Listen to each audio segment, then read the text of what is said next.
عن عائشة رضي الله عنها قالت قال رسول الله صلى الله عليه وسلم من وجد ساعة যে ব্যক্তির কাছে সাআত থাকে, সুযোগ থাকে, হাতে খরচ থাকে, কোরবানি করার অর্থ থাকে, ওয়ালাম ইউজহি, এত তো সত্য তার কাছে কোরবান করতে যে টাকা দরকার এতটুকু টাকা থাকা সত্ত্বেও সে যদি কোরবান না দেয়, ফালায়া কোরবান না মুসাল্লানা, সে যাতে করে আমার ঈদগাহে না আসে, সে যাতে আমার ঈদগাহে না আসে, ঈদের দিন ঈদের নামাজ পড়তে যাতে সে না আসে, কারণ সে আমার একটা বিধান পালন করলো না, সে কোরবান দিল না।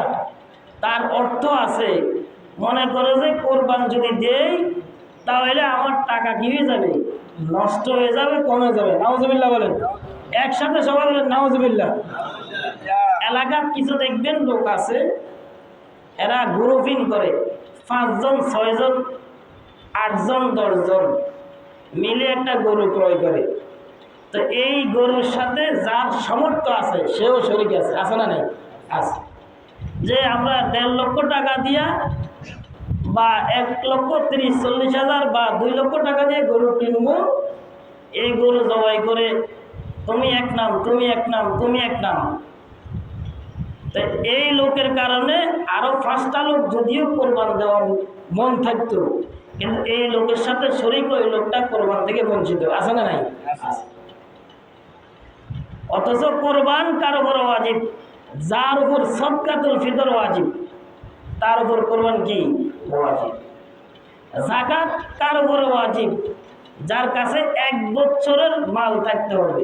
গত বছর এই দিন আপনার কাছে 52 তোলা রূপা কিংবা 7.5 ভরি স্বর্ণ অথবা ব্যবসার মাল অতিরিক্ত বাড়তে হবে, এমন মাল গত বছর ছিল, এই বছর থাকলে আপনার উপর যাকাত কি ওয়াজিব। আর কোরবানির মাসালা তেমন না। কোরবানির মাসালা হচ্ছে 1 বছর শর্ত না। আপনার কাছে এই মুহূর্তে কোরবানির ঈদ, কোরবান কয়দিন? 3 দিন, 10 তারিখ, 11 তারিখ, 12 তারিখ। আমরা তো পশু জবাই করি 10 তারিখেই। 11 তারিখও আপনি জবাই করতে পারবেন, 12 তারিখে জবাই করতে পারবেন, এমনকি রাত্রেও জবাই করতে পারবেন। তবে রাত্রে করাটা মাকরুহ, কারণ রাত্রে সব কিছু দেখা যাবে না। এই 3 দিনে যদি আপনার নেশাব পরিমাণ মাল থাকে তাহলে আপনার কোরবান ওয়াজিব। 1 বছর শর্ত নয়, 1 বছর কি নয়, শর্ত নয়। এখন আমরা কোরবান দেই না, অথচ হাদিসে আছে সব কিছু আমি পাই।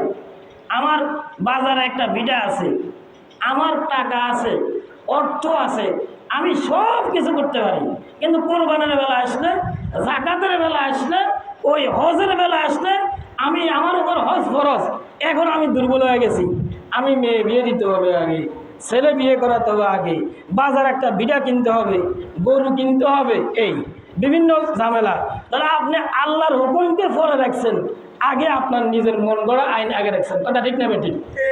না, আপনার মতন আরো ভালো আসে না, এমন নিয়ত করি পরে শুই গেছে, আর হজ করার কি হয় নাই, তৌফিক হয় নাই। যাকাতের টাকা আপনি না দিয়া আপনি চলছেন। আরে মিয়া, বাংলাদেশের চরিত চালাইলে বাংলাদেশের মানুষ যে কোটিপতি, বাংলাদেশের মানুষ যদি যাকাত দেয়, বাংলাদেশের মানুষ বহির্দেশে যাওয়া লাগবে না। কথা ঠিক না বেঠিক? বাংলাদেশে তো ফকির আর গরিব থাকবে না। বাংলাদেশের মানুষ যদি টেন্ডারবাজি না করে, বাংলাদেশের মানুষ যদি মাল আটকায় না রাখে, তাহলে বাংলাদেশের মানুষ বাংলাদেশের সম্পত্তি চলতে পারবে। কথা ঠিক না বেঠিক? কিন্তু বাংলাদেশের মানুষ 2 নম্বরের ভিতরে 1 নম্বর। এজন্য বাংলাদেশের মানুষ রাস্তায় ফকিরের মতন থাকে, অন্য দেশে ভিখারির মতন থাকে। যারা প্রবাসে আছে, আগে তো একসময় দেখা যেত না, এখন দেখা যায় যে প্রবাসের কষ্ট। আগে মোবাইল ছিল না, আগে ছিল সিটি। এখন দেখে একটা প্রকৃত স্ত্রী দেখে তার স্বামী কত কষ্ট করে, কিন্তু এত সোজা না, খুব কষ্ট। কিন্তু বাংলাদেশে আছে, কিন্তু বাংলাদেশের মানুষের যে বড় হইতে চায় সে বড় হয়ে, আর গরিবের কোনো কি নেই, খবর নাই। এই জন্য কোরবানির বিষয়টা আমার উপরে যদি 52.5 তোলা রূপা কিংবা 7.5 ভরি স্বর্ণ কিংবা এরকম মানের সম্পদ থাকে, অতিরিক্ত সম্পদ থাকে, তাহলে আমার উপর কোরবান ওয়াজিব, আমি কোরবান দিতেই হবে।